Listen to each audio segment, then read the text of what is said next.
कोतवाली नगर क्षेत्र में सुनहरी नगर कॉलोनी में डॉक्टर गंगा सिंह के परिवार में 4 लोगों की मृत्यु हत्या की वारदात हुई है। और अभी जैसे ही वारदात की सूचना दिन के दोपहर 3 बजे हम लोग को प्राप्त हुई, उसी समय यहाँ पे पुलिस तुरंत पहुँच गई। एसएसपी, डीआईजी और मेरे द्वारा तीनों ही लोगों द्वारा रवाना हो गए यहाँ मौके पर। और जो प्रथम दृष्टिया डॉक्टर गंगा प्रसाद और उनकी वाइफ, उनकी बहू और उनकी बहू की बेटी ज्योति 23 साल की, जिसकी शादी होने वाली थी 10 या 11 फरवरी को, इनको मृत हालत में यहाँ पर पाया गया।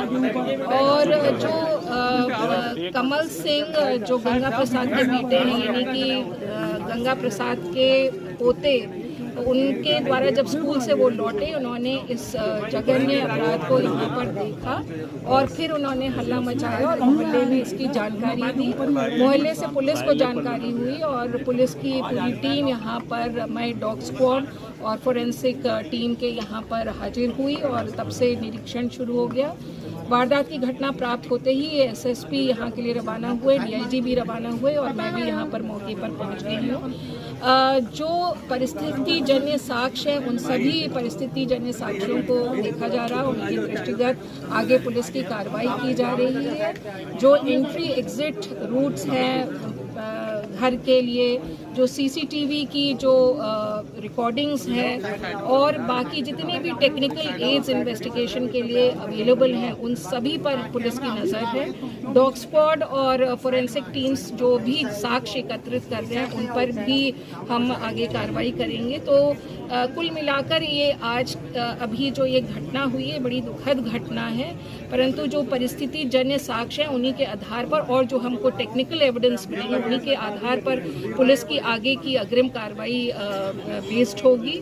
और चूँकि अभी प्रथम रूप से जो भी एविडेंस कलेक्शन का काम करना था, वो एविडेंस कलेक्शन का काम कर लिया गया है और आगे जो सस्पेक्ट्स होंगे उनसे पूछताछ होगी और उन पर कार्रवाई होगी। उसके लिए पुलिस की टीम गठित कर दी गई है और डीआईजी के निर्देशन पर ये सारी टीमें जो हैं कार्रवाई करेंगी और मैं समझती हूँ कि जल्द ही हम मुलजिम तक की पहुँचने के लिए सक्सीड करेंगे और उसके आगे की जितनी भी चीज़ें सामने आएंगी उसका अपडेट हम आपको देते रहेंगे। मैडम, हत्या का कारण क्या माना जा रहा है?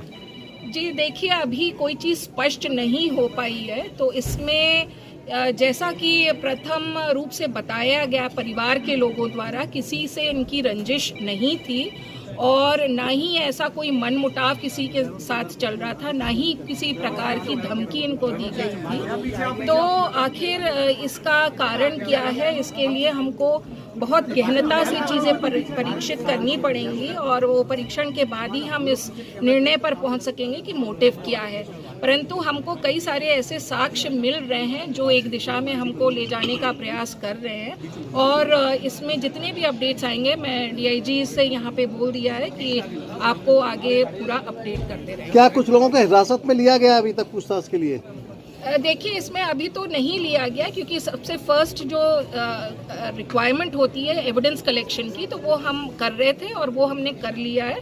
और अब जो जितना भी हमको टेक्निकल रूप से इन्वेस्टिगेट करना है और उसके अलावा सर्कमस्टेंसेस के हिसाब से जितना भी इन्वेस्टिगेशन आगे ले जाना, वो कार्रवाई होगी। मैम, सीसीटीवी फुटेज में क्या लग रहा है? जी, सीसीटीवी फुटेज को प्राप्त कर लिया गया है, उसको स्टडी किया जा रहा है, उसका एनालिसिस किया जा रहा है, कौन कौन आ रहे हैं, कौन कौन जा रहे हैं, उसमें उन चीज़ों को देख लिया गया है और आगे की कार्रवाई उसी दिशा में चलेगी जैसा कि हमारे साक्ष्य हमारे सामने आ रहे हैं। मैम, कितनी टीमें लगाई हैं?